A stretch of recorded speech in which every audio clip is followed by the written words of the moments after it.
Hola, ¿qué tal, chicos? Bienvenidos a esta sesión número 8. El día de hoy vamos a ver lo que es la concepción o elección del diseño de investigación, ¿vale? Y bueno, pues ¿cuál es el propósito de esta elección del diseño de la investigación? Pues finalmente nos va a ayudar a responder las preguntas de investigación. ¿Qué también nos va a hacer? Pues nos va a ayudar a cumplir los objetivos de estudio y obviamente dentro de una investigación de corte cuantitativo, pues nos va a ayudar a someter la hipótesis a prueba, ¿sale? Vamos a ver qué evidencias nos otorga la hipótesis que creamos o que redactamos. Y bueno, ¿por qué es importante el diseño, elección del diseño de investigación? Pues porque básicamente esta parte nos va a ayudar a elegir qué tipo y también pues es parte del capítulo 3. Entonces, tenemos dos tipos que son no experimentales y los experimentales, que obviamente, pues, los de experimentales, pues, administramos estímulos o tratamientos a ciertos grupos de enfoque, personas, o etcétera, lo que queramos hacer, ¿no? Y, pues, obviamente, las no experimentales, como su nombre lo dice, pues, no aplicamos ningún estímulo. Bueno, vamos a ver primero las no experimentales. Y las no experimentales tenemos la primera, que son las transicionales o transversales. ¿Y cuál es su principal característica? Pues que hacen la recolección de datos en un único momento. ¿Y cuáles son los tipos? Pues son exploratorios, descriptivos, correlacionales o causales, ¿vale? Mientras que las longitudinales evolutivas, pues el propósito es analizar cambios a través del tiempo y tenemos de diseños de tendencia, diseños de análisis evolutivo de grupos y diseños de panel. Aquí, pues bueno, estos los vamos a ver un poquito más adelante también en la siguiente materia de más enfoque, pero en cómo saber, pues analizarlos, ¿vale? Y bueno, obviamente, pues los diseños de tendencia son de trend topping, que analizas algo que está de moda, y evolutivos de grupos conforme a lo que va desarrollando la historia, y diseños de panel, pues cuando haces un grupo de expertos y pues ya analizan un tema. Bien, dentro de los experimentales, pues tenemos el primero que es los preexperimentos, y en este sentido, pues tienen un grado de control menor, es decir, pues no controlas nada, simplemente estás viendo un preexperimento, estás haciendo algo previo. Tenemos lo que sí que son los cuasi experimentos. Aquí ya implican grupos intactos, es decir, tenemos un grupo en el que pues ya vas a aplicar un estímulo, ¿vale? Y finalmente los experimentos puros. Y tenemos aquí varios tipos que son el primero, manipulación intencional de variables, cuando tenemos una variable independiente, cuando tenemos una medición de variables, cuando son dependientes, cuando hacemos el control y validez, cuando tenemos dos o más grupos de comparación y tenemos participantes asignados al azar. Entonces, esto es lo que pasa en los experimentos puros. Ahorita más adelante vamos a ver toda esta parte para que no se me espanten, digan qué es esta parte, de qué es lo que nos está diciendo, pero lo vamos a ver ahorita a continuación. Si no es en esta sesión, pues va a ser en la siguiente sesión. Bueno, obviamente, pero antes de esto que es importante recalcar que es un diseño. Y un diseño, pues, es un plano o estrategia que se desarrolla para obtener información que se requiere en la investigación. Es decir, básicamente tú vas a diseñar, vas a hacer un plan, algo, para encontrar algo, ¿vale? Eso es lo que metodológicamente, pues, es un diseño, ¿no? No es tanto como que un diseño, voy a hacer un diseño de una casa, no. Que también igual es un plan, es una estrategia, ¿no? Para saber cómo vas a hacer esa casa, ¿no? Más bien, pero aquí se enfoca más a la parte de la investigación. Y también que es un experimento, pues en general se refiere a elegir o realizar una acción y después observar las consecuencias. ¿Sale? Eso es lo que es un experimento. Es decir, tú vas a hacer, aplicar algo, no sé, voy a aplicar, por ejemplo, en cocina un experimento, a ver si combino estos ingredientes, a ver qué sabor me produce en la comida, o qué pasa si le agrego esto, qué pasa si le agrego aquello, ¿no? En el caso de la gastronomía. Entonces, es muy importante aquí, pues, definir muy bien estas dos partes, lo que era un diseño y qué es un experimento. Y bueno, aquí vamos a verlo, como les decía, lo que es algo particular. Y bueno, un diseño particular aquí básicamente se refiere a un estudio en el que se manipulan intencionalmente una o más variables independientes, que son las supuestas causas de los antecedentes, es decir, lo que está causando el problema. Y para analizar las consecuencias que la manipulación tiene sobre una o más variables dependientes, los supuestos efectos o consecuencias, los supuestos que hemos hecho dentro de una situación de control para el investigador.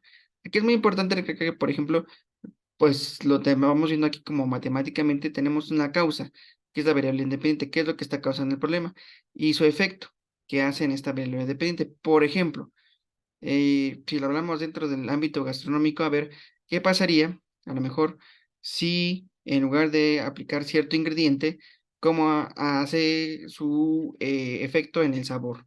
Si cambia este ingrediente, ¿no? Tenemos la causa, tenemos el efecto variable, ¿no? Por ejemplo, algo un poquito más coloquial sería observar, a ver, por ejemplo, ¿Qué pasa, por ejemplo, con la puntualidad de los estudiantes, ¿no? A ver, ¿qué pasa si los estudiantes no son puntuales? ¿Qué efecto va a tener?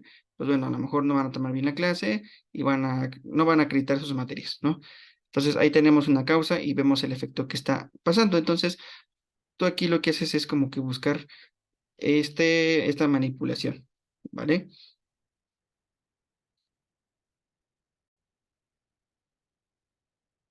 Muy bien.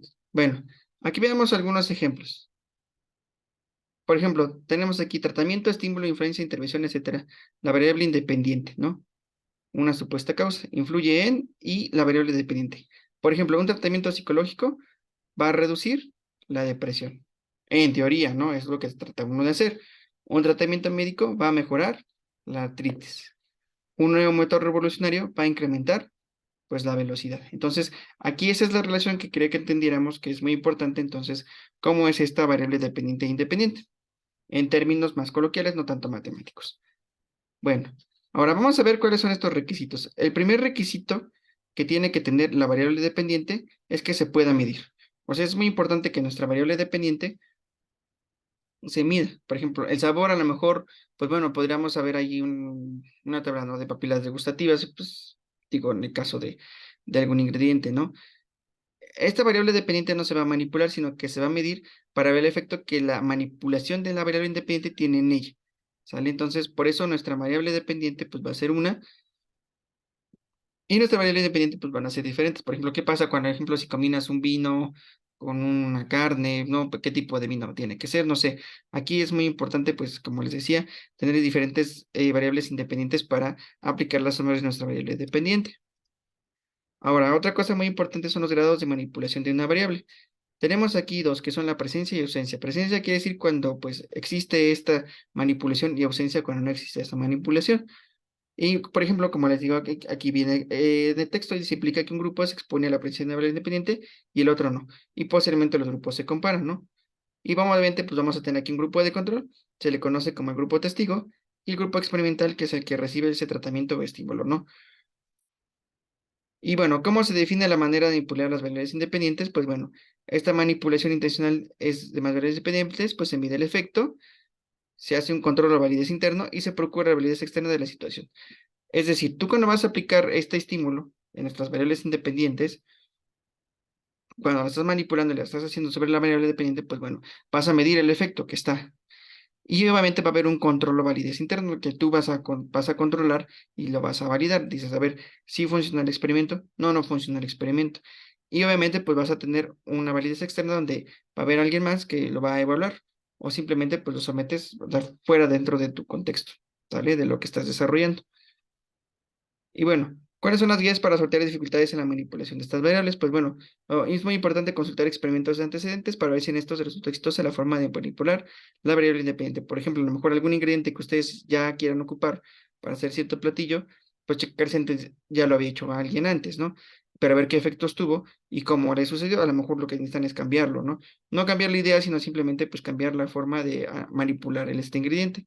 Evaluar la manipulación antes de que se produzca el experimento, es decir, pues primero vamos a evaluar si es viable, ¿no? Por ejemplo, no vaya a ser que a lo mejor por ocupar ese ingrediente, pues la comida no sea buena y se convierta en algo tóxico para el cuerpo humano, ¿no?